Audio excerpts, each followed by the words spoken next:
ซีวิลิกอาจมีการปลายปลูชราบ่าปลายปลูชราให้ซีวิลิกยังมีเป็นดอกไงดีให้ชมชื่อเจ้าท่าเกล้าก็มาจำนวนได้โยมมาจำนวนเรื่องชีวิตไปให้เจ้ากอดเป็นบาทดังเมาบ่าแม่ยังมันคลอมชื่อนี่อาจยังเป็นบาทบ่าที่มวยที่พี่ยังมีเป็นใครน้องการประโมทดมบัดสนยังโยกเกล้าก็ทำไมเมาประโมทดมต้องอยากเป็นดอกไงทาเลียจูนี่บ่าเลียจูนี่การจับกุมคือปีบ่าปีโพธาจำนวนเรื่องชีวิตบ่อยืนคือบานบางทุกตั้งក្នុងចន្លោះខែ4មុនដែលចូលលេខបាទមានន័យថាអ្នកទាំងអស់គ្នានឹងហាត់ជុំគ្នាហើយបានប្របែកទៅក្លឹបរៀងៗខ្លួនបាទនេះជាមូលហេតុដែលសហព័ន្ធកីឡាបាល់ទះកម្ពុជារបស់យើងដែលមានអាដាមភីសនីបសុលខាជាប្រធានហើយខ្ញុំជាអគ្គលេខាធិការយើងអត់ដែលខ្លាចទេយកកីឡាករគ្រប់ក្លឹបទាំងអស់មកហាត់ជុំគ្នាហើយប្របែកឲ្យក្លឹបទៅស្លស្លុករៀងៗខ្លួនបាទជាក់ស្ដែងយើងឃើញលទ្ធផលយើងចេញមួយច័ន្ទវាសនានៅរដ្ឋបាលរាជធានីភ្នំពេញគុណផលរបស់គាត់បើយើងធៀបគឺលើពីឆ្នាំមុនទៀតបាទអុករដ្ឋាដែលគាត់ចូលក្នុងជំរុំជម្រើសជាតិរបស់យើងហើយត្រឡប់មកវិញគាត់ខ្លាយជា middle block មួយដែលលេងប្រចាំនៅ tournament របស់យើងបាទហើយនឹងបណ្ដាកីឡាករមួយចំនួនទៀតហើយខ្ញុំឃើញថាសំបីតែ libero មែនតើទៅ libero យើងមានយើងឃើញយុវជនរបស់យើងកំពុងតែ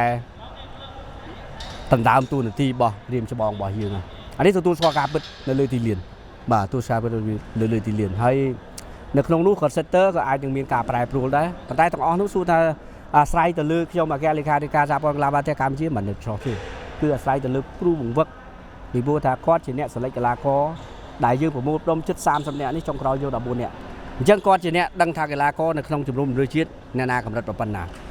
អញ្ចឹងបងប្អូនជាពលរដ្ឋយើងមិនអាចមើលនឹងភ្នែកថាល្អមកប្រកួតពីប្រកួតគឺតែកាប់យកឲ្យទៅប្រើប្រាស់បានព្រោះកីឡាករខ្លះខ្ញុំឃើញថា trend របស់គាត់លេងល្អមកឆាវទៅគាត់អត់បានថែពីកាយសម្បទាគាត់អត់បានថែពីសុខភាពរបស់គាត់ដើរលេងខាងក្រៅច្រើនពីព្រោះថាជំរុំជម្រើសជាតិរបស់យើងអត់មានពេលទៅវាយស៊ីលុយទេបាទតែចូលហើយជាប់សតលីគឺនៅបិទខ្ទប់អត់ដល់ហាមឲ្យលេងចេញស៊ីលុយបាទហេលើកលេងតែគាត់ឆ្លៀតពេលអីអាល្ងាចថ្ងៃសៅរ៍ថ្ងៃអាទិត្យដែលខ្ញុំឲ្យទៅលេងគ្រួសារលួចទៅលេងអីបែកយើអានឹងរឿងផ្សេងប៉ុន្តែគាត់នឹងជាប់ពីនៃនៅពេលដែលគាត់ធ្វើឲ្យមានបញ្ហារបួសពីព្រោះរត់យើងចាយលុយច្រើនបាទការប្រមូលផ្ដុំទៅផ្ដល់ប្រាក់កម្រៃឲ្យគាត់ហើយក្នុងករណីគាត់ដែលធ្វើឲ្យមានការខ្លេចខ្លោះមួយចំនួនយើងឃើញថាយើងអត់កើតបាទចេះស្ដីរដ្ឋាភិបាលយើងឃើញល្អមែនទេ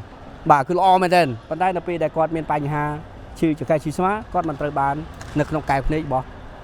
គ្រូបង្វឹកទេពីព្រោះថាយើងយកគាត់ដែលឈឺដែលមិនអាចជួយទៅក្រុមហើយយកទៅលេងទៅស៊ីលីកមិនអាចទេប៉ុន្តែនៅក្នុងកំឡុងពេលលេងនេះខ្ញុំអត់ដឹងថាតើវាអាចមានការប្រែប្រួលបែបណាទៀតពីព្រោះខ្ញុំបានឲ្យគ្រូបង្វឹករបស់យើងបានសម្លឹងកីឡាករថ្មីហើយខ្ញុំតែទៅបន្ទាប់ពីសន្និបាតនេះយើងនឹងមានរូលដូចស្រុកក្រៅហើយស្រុកក្រៅនៅពេលដែលសហព័ន្ធកីឡាបាល់ទះកម្ពុជាអញ្ជើញកីឡាករនោះមក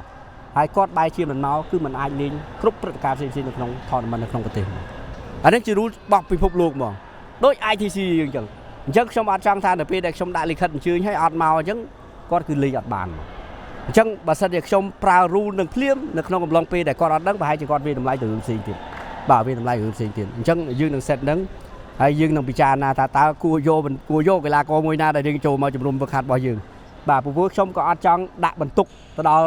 បណ្ដាក្លឹបឬក៏កីឡាករទាំងអស់នោះទេអញ្ចឹងយើងមើលថាបើសិនជាការចរចានយោបាយខាងក្រៅតែអាចយកបានខ្ញុំដាក់លិខិតមកប៉ុន្តែបើសិនតែខ្ញុំដាក់លិខិតហើយគាត់អត់មកអានេះក៏អត់អាចលេងពាននៅក្នុងផ្លូវការនៅក្នុងប្រទេសបាននៅស្រុកក្រៅគេធ្វើអញ្ចឹងជាក់ស្ដែងដូចរេតាម៉ាគាត់ត្រូវទៅលេងនៅស៊ីវិលីកប៉ុន្តែដោយសារគាត់ជាប់កាតព្វកិច្ចលេងជាមួយនឹងក្លឹបវីសាខាអញ្ចឹងស៊ីវិលីករបស់គាត់អត់ទៅលេងបាទហើយសហព័ន្ធអត់ឲ្យគាត់លេងនៅសម្រាប់ស៊ីវិលីកបើតាមខ្ញុំដឹងហើយខ្ញុំឆាតសួរទៅរេតាម៉ាថាឯងចង់លេងទៅស៊ីវិលីកក៏ខ្ញុំបើកឱកាសឲ្យឯងទៅលេងដែរពីព្រោះថាខ្ញុំមិនមានគំនិតមួយថាយកកីឡាករមកដើម្បីឲ្យអស់ឱកាសរបស់គាត់ថ្ងៃអនាគតទេប៉ុន្តែជាក់ស្ដែងគាត់នៅតែសម្រេចចិត្តនៅលេងលីកអញ្ចឹងជាសិទ្ធិរបស់គាត់បាទអញ្ចឹងគាត់ស៊ីវិលីកនេះខ្ញុំជឿថារេតាម៉ាគឺអត់មានឈ្មោះឡាញអាត់នៅក្នុងលេងនៅក្នុងខែ7ទេបាទនេះវាមានរឿងរ៉ាវច្រើននៅពីហាញសម្រាប់នៅច្បាប់របស់យើងហ្នឹងបាទបងឃើញពាក្យចាមអារាមថាស៊ីវិលីកយើងនៅគូជាមួយឥណ្ឌូហើយនិងហ្វីលីពីនតើពិតទេបងជាការពិតបាទតែពិតខ្ញុំដឹងយូរហើយក៏ខ្ញុំបានដឹងពីពូលនៃការចាប់គូហើយមានន័យថាមានពីរពូលយើងមានឥណ្ឌូនេស៊ីហ្វីលីពីនហើយនិងយើងបាទហើយមកខាងទៀតគឺមានវៀតណាមមានថៃនិងមីយ៉ាន់ម៉ាបាទអញ្ចឹងយើងមានពីរពូល វាយយកលេខ1និងលេខ2ដើម្បីឡើងទៅលេខវគ្គខ្វែងហើយ Civil League ឆ្នាំនេះគឺគេមាន ranking បាទបន្ទុកពី1ដល់6ក្នុងមួយ round ហើយបន្តទៅទៀត round ទី2គឺ1ដល់6ដូចគ្នាដែរព្រោះថា Civil League ឆ្នាំនេះគឺអ្នកដែលមានឱកាសខ្ពស់គាត់នឹងមានកៅអីទៅលេង ABC អញ្ចឹងម្នាក់ចាប់ផ្ដើមប្រកួតប្រជែងកាន់តែខ្ពស់ហើយចង់បានបន្ទុកអញ្ចឹងបើសិនជាឧទាហរណ៍ថាតែខ្ញុំក៏ដូចគ្នាដែរខ្ញុំក៏មានមហិច្ឆតាមួយក៏មានក្តីសម័យមួយចង់រុញកីឡាករប្រទេសកម្ពុជារបស់យើងទៅលេង ABC Championship ដែរបាទយើងមានមហិច្ឆតាចង់ទៅលេងអញ្ចឹងដើម្បីឲ្យអាចទៅលេងនេះបានតើធ្វើម៉េចយកពងសរុបនៅជុំទី1ជុំទី2សម្រាប់នៅឥណ្ឌូនៅហ្វីលីពីនហើយយកចែកជា2មកបើសិនតែយើងលើសគេអាហ្នឹងយើងមានកៅអីបាទព្រោះឆ្នាំនេះគេឲ្យកៅអីបែបពីក្នុងវិញបាទអញ្ចឹងខ្ញុំជឿជាក់ថាมันមានអាណាលាក់ដៃលាក់ជើងទេបណ្ដាប្រទេសទាំងអស់នោះសុទ្ធតែចង់លេងមានកៅអីនៅ ABC បាទ